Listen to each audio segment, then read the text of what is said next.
Say it's alright, 'cause it's good. 'Cause it's alright, 'cause it's alright. Say it's alright, every time. 'Cause it's alright, oh, it's alright. We're gonna lose this love.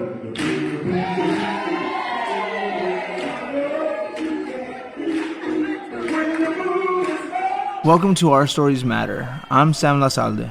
And I'm Susie Hess.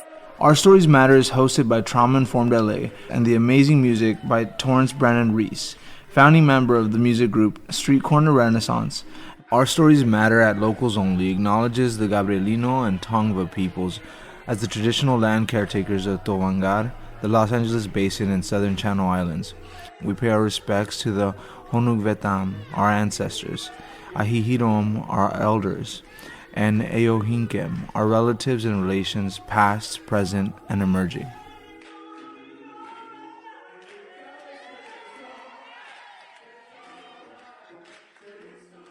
So I'm super excited to be here and to introduce Yehudah Pryce. Yehudah Pryce was arrested in 2002 at the age of 19 and sentenced to 24 years in prison for a nonviolent robbery. He is currently on parole after being released from prison early in October of 2018. Since his time of release, he has earned a Bachelor of Arts in Sociology and is in his last semester of his MSW program at USC Suzanne Dork Peck School of Social Work.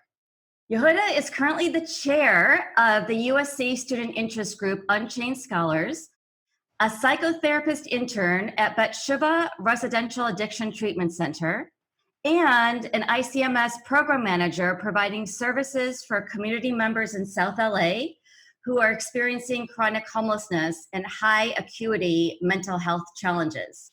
He completed an Orthodox Jewish conversion program and considers faith an integral part of his social work.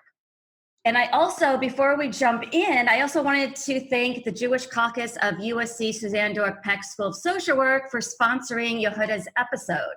So welcome, Yehudah. Good to be here. Thank you for providing me this space. You always provide spaces for me that I didn't even know existed, but I usually appreciate it after the fact. So thank you. Susie's awesome that way with spaces and all. Yeah, I mean, you're an incredible human being, obviously, and just that short amount of information is pretty incredible, thinking you just came home in 2018, October 2018. Right now, it's October 2020. 2 years. It'll be an anniversary of sorts, right? Whoa, wait, when's your anniversary date? The 22nd. Whoa, so 20 days, it'll be 2 years, and you've completed a BA, and you're almost done with your MSW program. Yep. Badass. Yeah, he is. And I have to say, this is one more thing, is that, and I tell him this, at USC, he is definitely one of the strongest writers, if not the strongest writer I have ever read. And I've been at USC since 2011. Wow. So yeah, when I started reading a lot of his work, I was like, what? I mean, it's pretty amazing. Thank you. You can't see me, but I'm blushing, right? I don't know if you can see.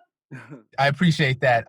I appreciate just freedom, right? And so when you're free, and because if you could imagine being like trapped in like a 6x8 cell and all the hopes and aspirations that you have, you can't do anything about it, right? You could just think about it and maybe talk about it, but to be able to actualize that, I feel like I was on an extended state-funded vacation. And so now it's time to get to work. I love that.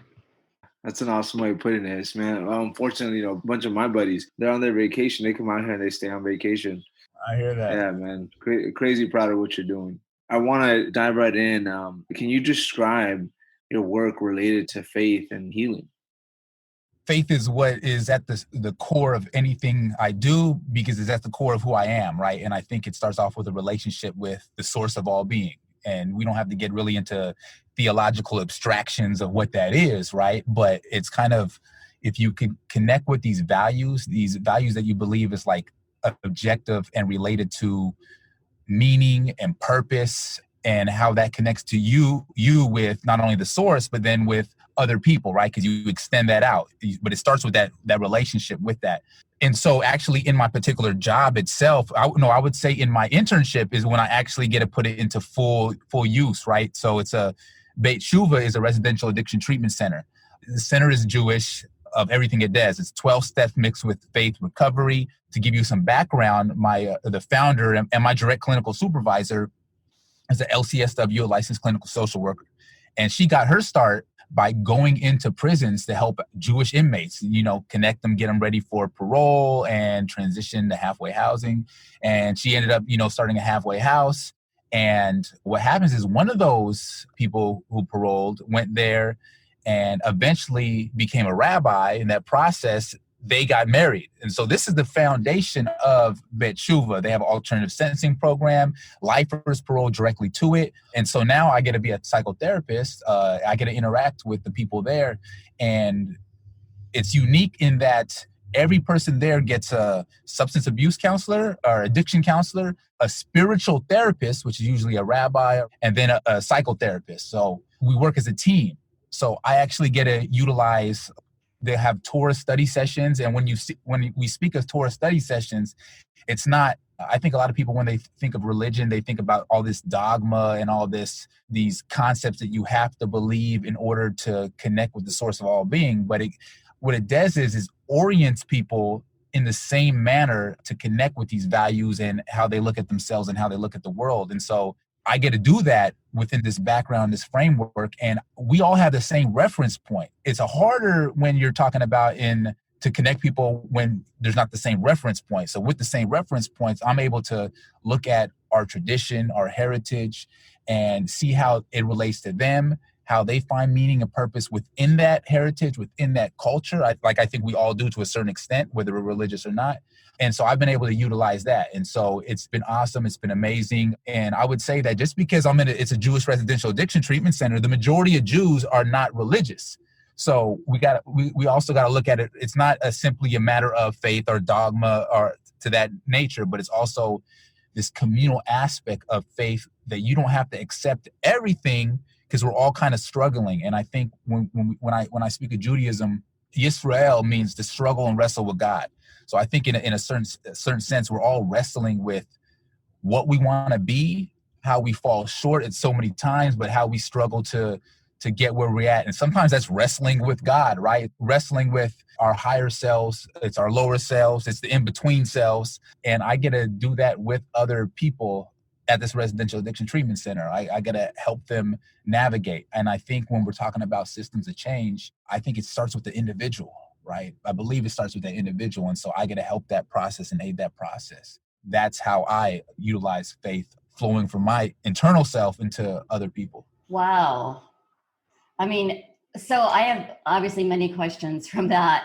And I'm super interested because I was raised Reformed. I'm a Reformed Jew. And you are Orthodox, right? Yes. Okay. So number one, you definitely know more than me. We've already talked about that. But number two, how was faith healing for you inside and now outside? Okay, so inside, I was anti-religious. I was raised in a nominally Christian home. Nominally meaning we go to church on whether it's Xmas, Easter, we sit in the back so we could come in late and leave early without anybody saying anything. So, it was that sort of thing, right? But again, though, it was more of a cultural thing, right? And it connects people, right? You don't need to necessarily believe or be some super staunch believer, so to speak, but it does connect people. So it has that, and it provided that to a certain extent, but I didn't know about it like that. So when I was in prison, I kind of got back away from religion and figured, you know what? It's dogma, these stories, it's too much. I'd rather find my own path. And I felt when I was probably doing the wrong things, that I could somehow figure out some novel way of living life in this world. And so that's what I did. And I ran into a Reformed rabbi in Pelican Bay State Prison, right? I ran into him and I was trying to, grill him, essentially trying to catch him slipping of why he actually believed in religion, out of all things, right? He responded in a way that kind of made me think. He said, hey, whether you believe this, you believe that, it's worked for the Jewish people. And if you look at history of the Jewish people, right, like like never-ending persecution, trials and tribulations for thousands of years. But what it did was it kept people as a community, right? Through whatever oppression they faced. And to me, that is the most empirical evidence there is of a source of all being existing, right? Like we could rationalize whatever we want.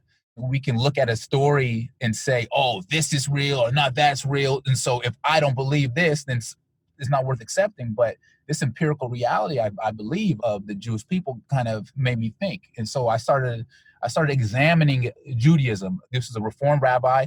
I've spoken with him since I've been released from prison. This started me on my journey of just examining what faith meant in the communal aspect of it, right? So I didn't come in from any dogma or strong belief. If anything, I probably was Reform at that particular moment because I felt like, at least with the Reform, I was able to still essentially be myself and really be critical of everything, but still having some sort of center that connects me to a community, right? A community that I didn't necessarily know existed at the time, because again, there's not a vibrant, robust Jewish community. If you imagine people converting in prison, it's usually not to Judaism, right?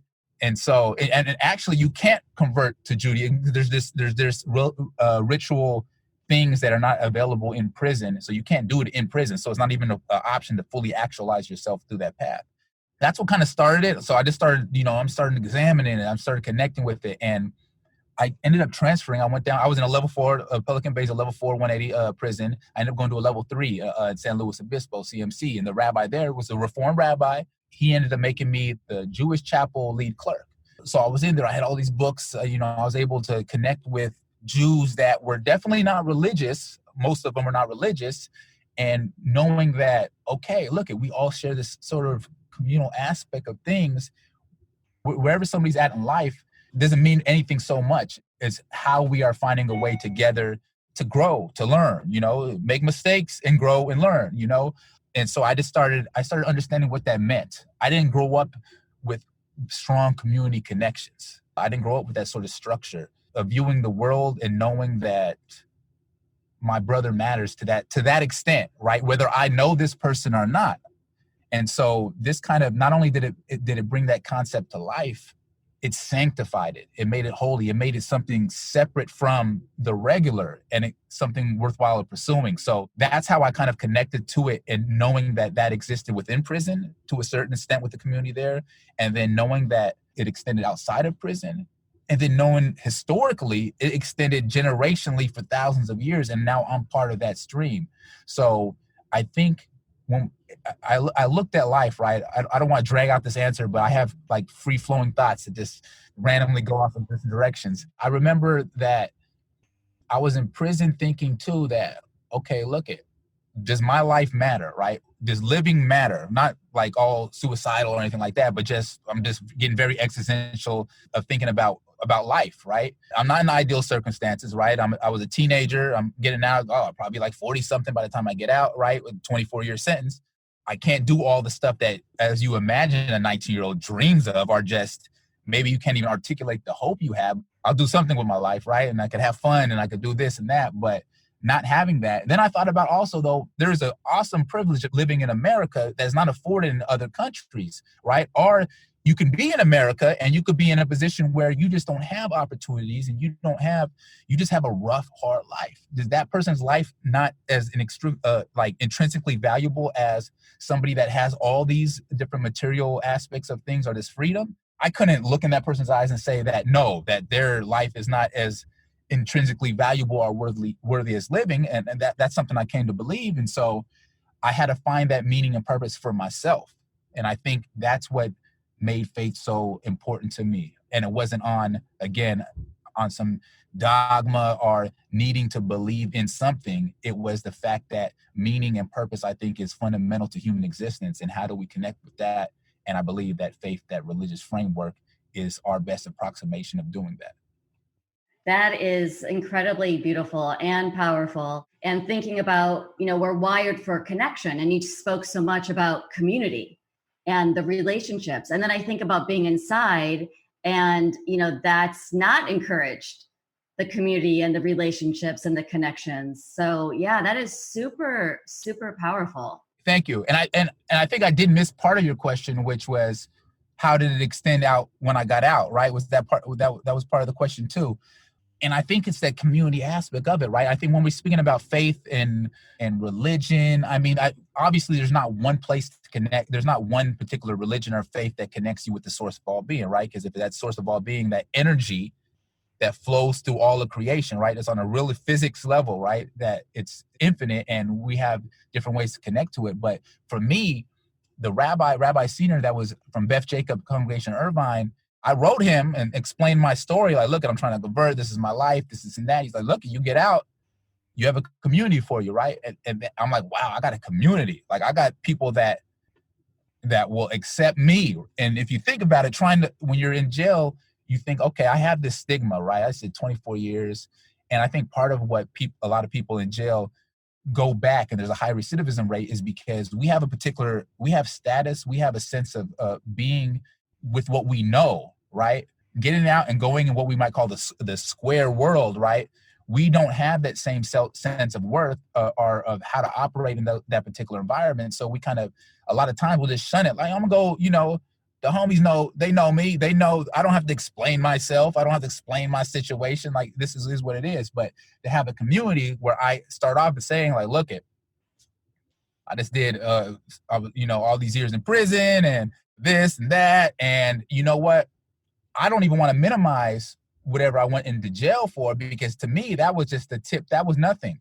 Like, I did so much stuff, right? I was hardcore in the streets, and I did it with pride, right? And so to be able to have all that with me, but go out into a community in the Orthodox Jewish community, I don't know if people fully understand what that means, but we all live within walking distance of the shul, of the synagogue. We're all close in proximity to each other. So it's a community in that sense, where you're walking down the street and you see, fellow Jews that believe and orient themselves in life the same way you do, through the same heritage, the same way of looking at things, the same way of bringing their values into existence. And so I'm getting invited, like, on every Friday night, we have Shabbos, with Shabbat, which is like, we unplug from all electricity. Like, there's no work, there's no school, there's no phones, there's nothing, right? So we're walking around, and every night I was getting invited to somebody's house, and I'm going into their house, and I'm seeing them interact as a family unit, right? To see that this healthy family unit and them embracing me and doing that as a community, I just feel real connected to community. I had to be responsible of that because I'm representing for the community now. I got people that care about me and care about what I'm doing with my life. My actions matter. And so that transition, I think, even the stability of what I've been able to accomplish with my bachelor's, my master's degree, doctor of social work programs, is because I have that stability from my community. And so when I speak about faith, to me, I speak about community. They're like synonyms. This is kind of off of maybe some of the questions that we had provided for you. I'm really just curious. You mentioned having grown up, even maybe if it was like surface level in the Christian faith, what pulled you to Judaism? I always heard about Judaism through the lens of other peoples and other religions, right? So you hear about what is Judaism through Christianity, or what is Judaism through Islam. And I've studied the Catholic study Bible. I've read the entire Quran. I studied religion. This is what I did, right? But you always heard it from other people's eyes, and I never heard about what is Judaism from Judaism's eyes. So I guess just my general curiosity because if you think about it, it got to be a significant God idea if, like, billions of people, right, if we include Islam, if we include Christianity, came from that particular source, right? That God idea that was entered into the world that didn't exist prior to that, and that formulation, it has to be super powerful. And I wanted to connect with that essence. And so I think maybe unconsciously, that's what pulled me to it, that source, wanting to connect with the source. Yeah. And that's where you found it. Yeah. What shifted or what changed that narrative for you? Your narrative, having been that, you were incarcerated, having been that, you were leading your life down a very different path. I would say it wasn't necessarily a quote unquote born again experience. It was a lot of thinking. I mean, when you're trapped in a cell, you think a lot.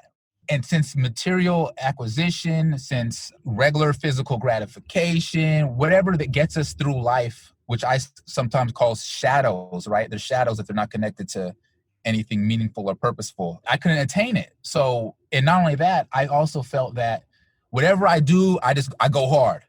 I go hard. And so I want to be it to the fullest extent possible. And so I looked at it, right? And that's how I was when I was a gangster. That's what I was. I'm not some just random victim of the system, so to speak, right? I was a gangster. I went hard.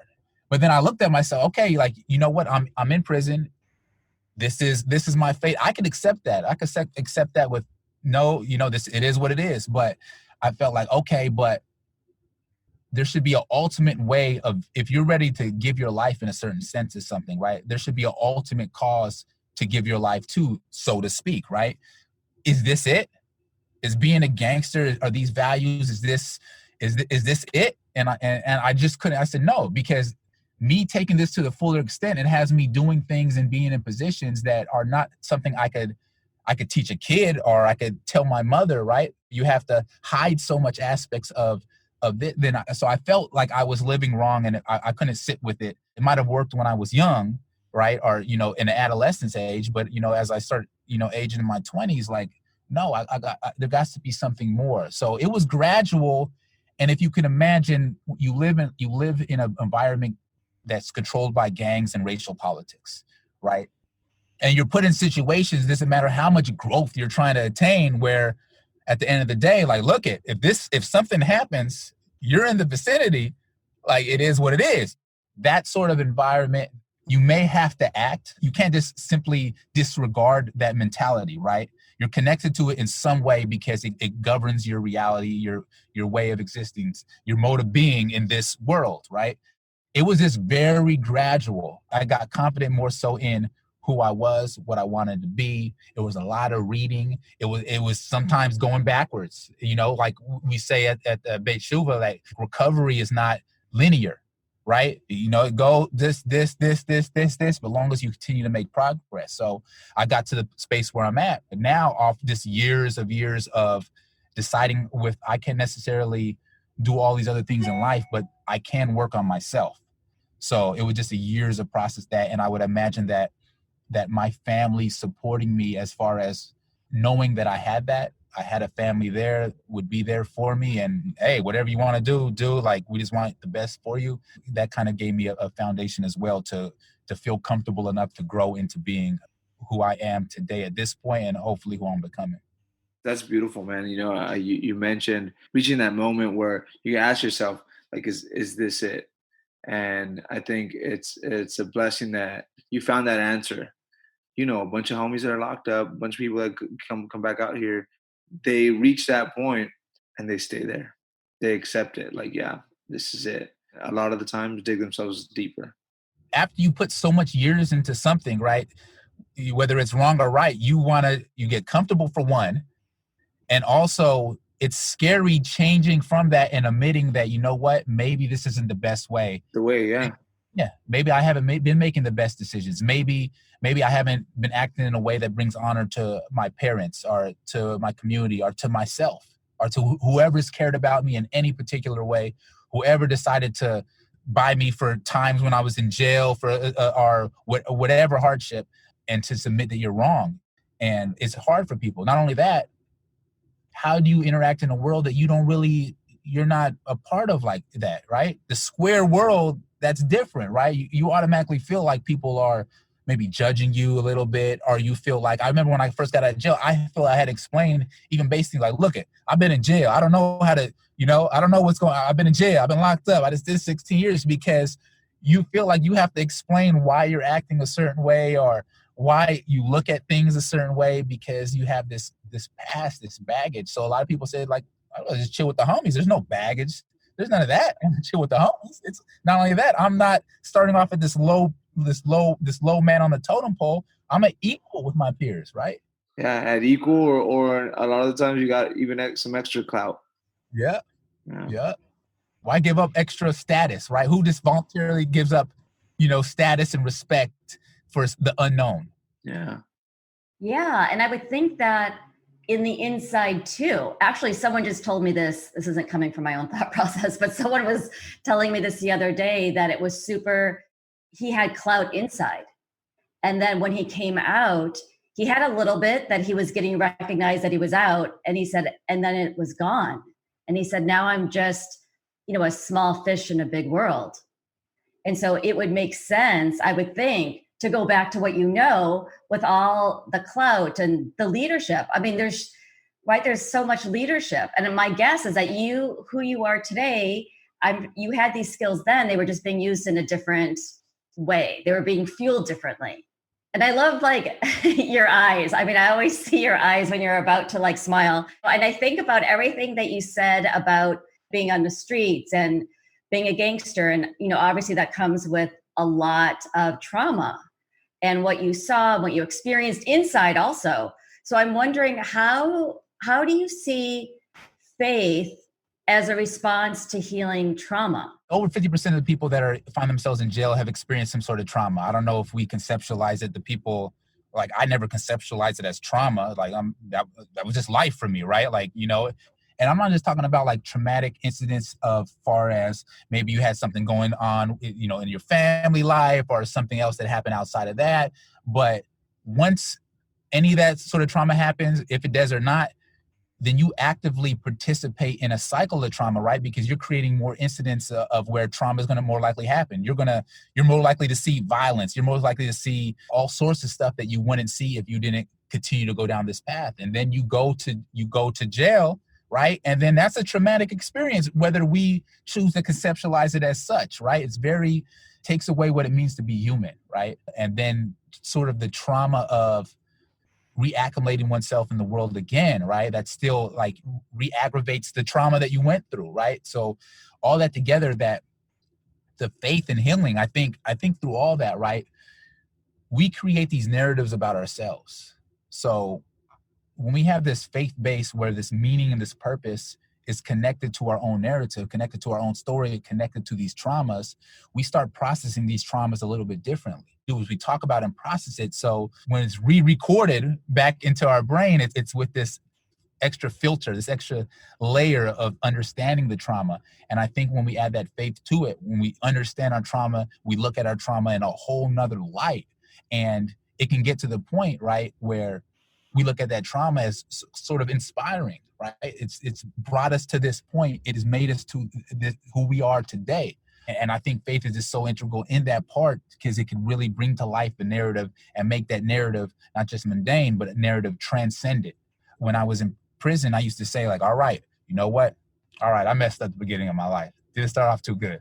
But it's all how you end the story, right? All this other stuff is what it is, right? It can make it more compelling, make it more dramatic. What's the end of the story? What's the epilogue? How does it end? And I think faith provides that meaning and the purpose to really fuel that narrative and really redefine and reimagine what that trauma meant to the individual.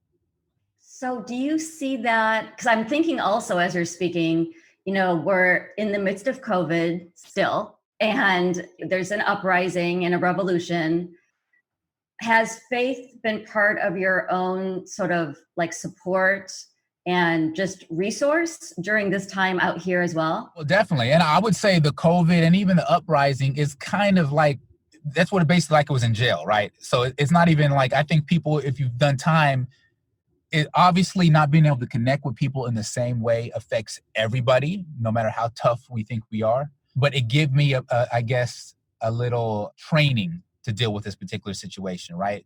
You're disconnected. You can't socialize as much as you may want to. There may be uprisings, maybe a lot of uprisings that you're directly threatened by.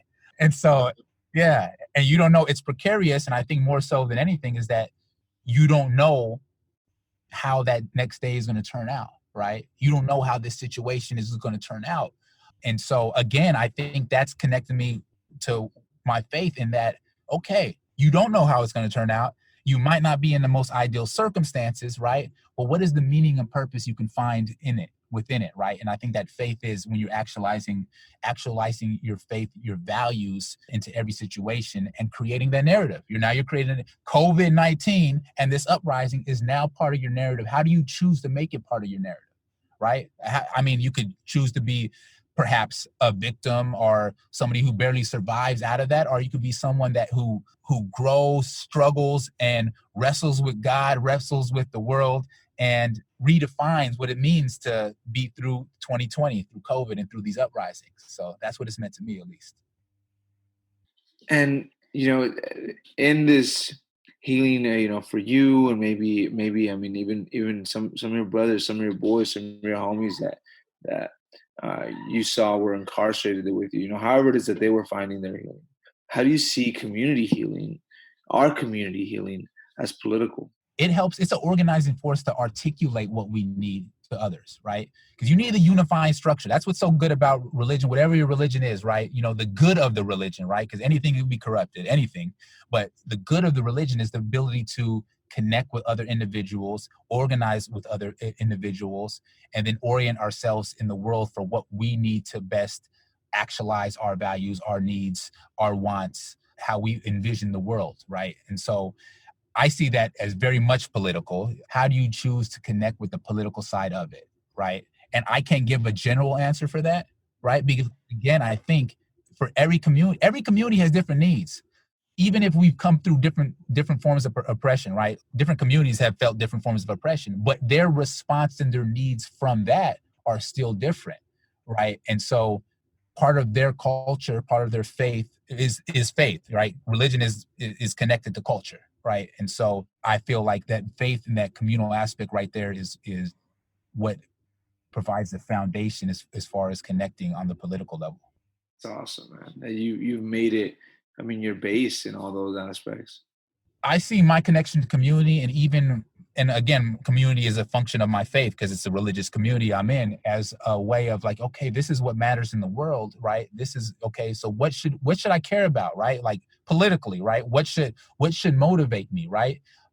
And yeah, so I have my foundation of what matters and knowing how a community can be together, right? And a lot of that is what sort of policies will help me connect with my community deeper, richer, stronger, and in the most healthiest ways.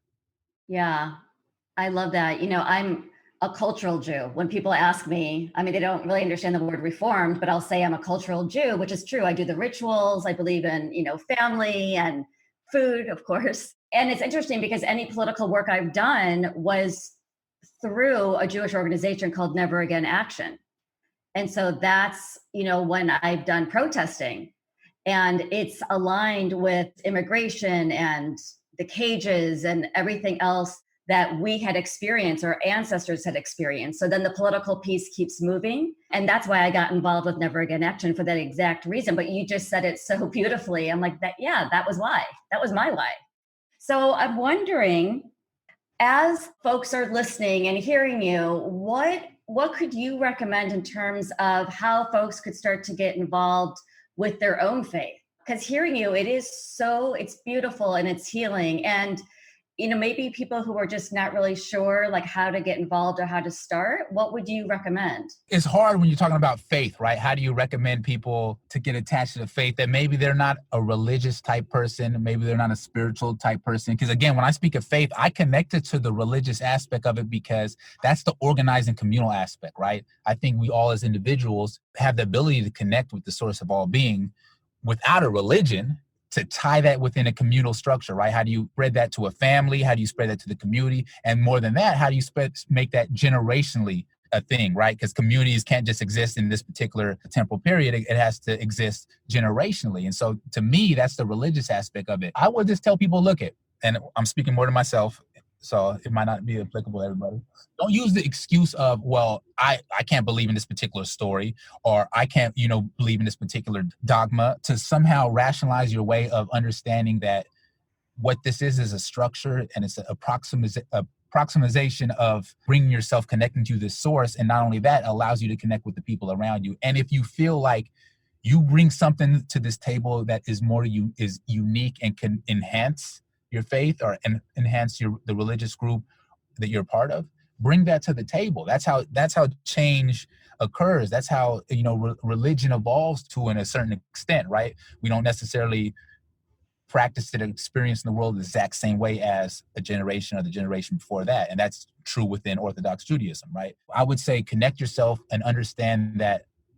Don't let that be a limitation or a barrier to you getting involved with a community, with a faith group. And maybe it's not all the way into you're going to church or synagogue every week, right? But it gives you that base and foundation to understand what community is and the importance of faith and community. And then also, do you believe in a source of all being, right? Don't have to get theistic or anything like that, but whatever energy keeps everything moving and growing, giving birth, creating, whatever you believe that to be, do you find it worthy of connecting yourself to it, right? Essentially the reason for life, right? And what does that mean? And so what purpose, what meaning behind that? And how are you doing your best to honor that ultimate meaning and purpose, right? However you choose to articulate it and it resonates with you, what are you doing? And if it's not religion or faith, what have you found that you believe brings you that close to the source of all being? I don't necessarily believe it's going to be a political movement. Political movement can be an expression of that, but that in itself is not going to bring you close as possible to the source of all being or what animates all of existence. I completely agree. And it's funny because I was talking to a friend and she was saying to me, do you go to synagogue or to temple? And I was like, oh no, I don't do that. And I was raised in Indiana, so it was very conservative. It was focused on the dogma. I wasn't into it ever growing up. And so I told her that. And she said, oh no, Susie, there's a lot of social justice Jews. I'm like, oh, that's not what my experience was. And so she invited me to go to temple with her. And it was pretty amazing because the Rabbi Susan Goldberg, she's in LA and she's actually the daughter of a mentor of mine. She was detained and in jail for protesting against Muslims being deported. So I was like, oh yeah, I'm all in. That is a rabbi I can definitely go listen to. And so that was my connection. It wasn't like the dogma, the religion, but it was the community and the social justice piece. And it was right as things were starting to escalate, after 2016. For me, that was my pull. And like you said, it was the community, it was the relational piece. It was feeling part of in a world that just felt so disconnected or was beginning to feel like even more disconnected. Just how you present everything is like poetic justice, really. Yeah. Right? Yeah, it's beautiful. Yeah. I mean, how he speaks is how he writes. It's so beautiful to read and to hear you. I'm curious, what has it been like to tell your story today and just to be on Our Stories Matter with us? As I anticipated, I appreciate you providing this space, the space I didn't necessarily know existed. At least I didn't know what it was, right? What this experience would be. And I think when we're talking about like our stories, right? And, and how they matter, right? Most importantly, they matter to me because that's what made me who I am, right? And I think a lot of times when we're thinking about our life, we don't bring it all together like that. We may think about different aspects at different times. And so you asking these particular questions and allow me to conceptualize, okay, yeah, this is what this meant to me at this particular time in life and now and how it connects. And it helps me be able to get some clarity, more clarity to who I am. And if I have more clarity to who I am, I'll have more clarity to the relationships that I enter into, whether it's clients, whether it's family, whether it's friends, and all that is community, right? I do appreciate this space and I appreciate what all of you do. Thank you so much for taking the time, for being real as usual, for being poetic. And again, thank you to the Jewish Social Work Caucus at USC Suzanne Dirk Peck School of Social Work for sponsoring this amazing human being that I've been wanting to bring on Our Stories Matter for so long. And yeah, I'm so happy that your voice is here with us. Glad to finally to be able to stop by. I've heard a lot about this, right? And so I'm glad I got to be a part of it. Thank you. Thanks for coming into this space that Susie helped create with us. Thank you for having me. Our Stories Matter is brought to you by Trauma Informed LA. whose mission is to foster resilient communities that promote healing and well-being through collaboration, education, and community engagement. Check us out on Facebook and Instagram at Trauma Informed LA and our website, traumainformedla.org. Please give us 5 stars on iTunes so more folks can have access, and donate to traumainformedla.org so we can keep recording and healing through our storytelling episodes.